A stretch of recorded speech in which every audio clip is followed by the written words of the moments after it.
Hello summoners and welcome to the Mobalytics patch 8.4 video tier list.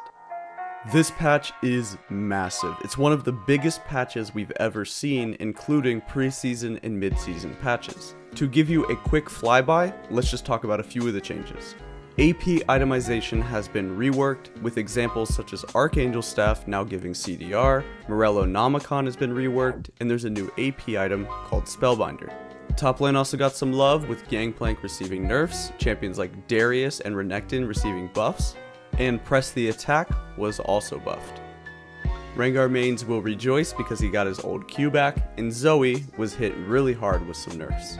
Lastly, to speed up the game and bring back assassins, Stopwatch now activates at 10 minutes rather than 6, and the Elder Dragon and Baron also receive some buffs to help teams close out games and not hopefully have 60 to 70 minute professional games.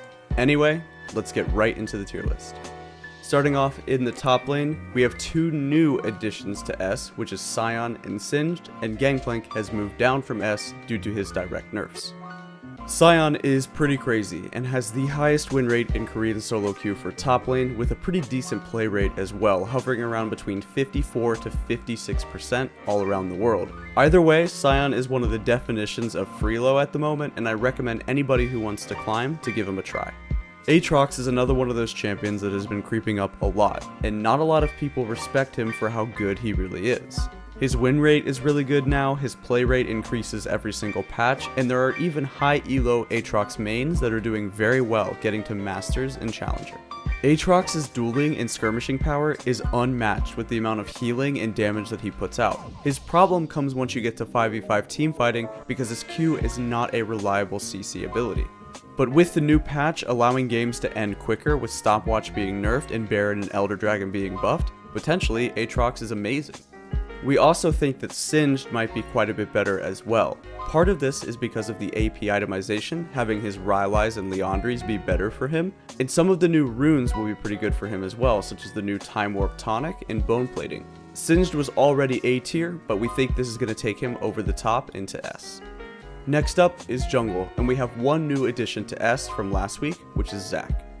Zac is being played all around the world in competitive play, and in solo queue, not only does he work in low elo, but also high elo, which makes him a great candidate for a tier list. His ganks and crowd control is unmatched for other junglers, with having really high engage range and a lot of displacement. His clear is also pretty good, and you're not exactly going to be punished in solo queue for getting low in your first clear. He's definitely a safe tank and does really well with Aftershock, so we recommend for you to give him a try. Other than that, for jungle, we've placed the reverted/reworked Rengar at A. We think he's going to be pretty good and potentially on the very OP side for solo queue, but we'll have to see where he lands. For mid lane, this is where we've seen the most mix-up. By far on this patch, mid lane is the hardest role to predict exactly what will be good. On one hand, with the new AP items, scaling champions such as Ryze and Cassiopeia seem very appealing with the new Archangels, and poke champions do seem okay with Ludens. However, now that Unsealed was nerfed in a previous patch, Zed and Talon received direct buffs, and Stopwatch now activates at 10 minutes, potentially Assassins come back. Either way, Katarina and Fizz have been on the rise and have been really good solo queue champions for a while, and now that Stopwatch is delayed even more, these champions will be good. They're definitely S tier. Fizz is being played all around the world in Korean solo queue, and Katarina is the same old champ. But it still is pretty hard to predict, so make sure you try out a bunch of the champions we've listed for you, and let us know in the comments or on Discord what you think really is good for mid. For bot lane, holding it down in S are Twitch, Tristana, and Xayah. Although it is true that Twitch and Tristana have received direct nerfs, we still think they're going to be pretty good. However, there is one more hyper carry we would like you to keep your eye on, and that's Jinx. Jinx has been creeping up a lot in solo queue and in competitive play, and we think she's really good for A tier.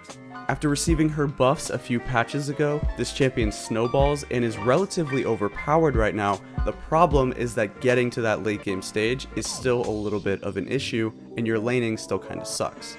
But if you're just handed 4 or 5 kills for free, this champion can go off and hard carry. Lastly, let's talk support. The Relic line received direct nerfs to its HP, so potentially champions like Braum and Alistar go down in priority, and it's important to note and remember that if assassins do end up being good, champions like Lulu, Janna, and Taric become god tier. This is because these champions absolutely stuff assassins, so the more and more people play Zed, Talon, Riven, and Yasuo, the more value you get out of Lulu and Janna.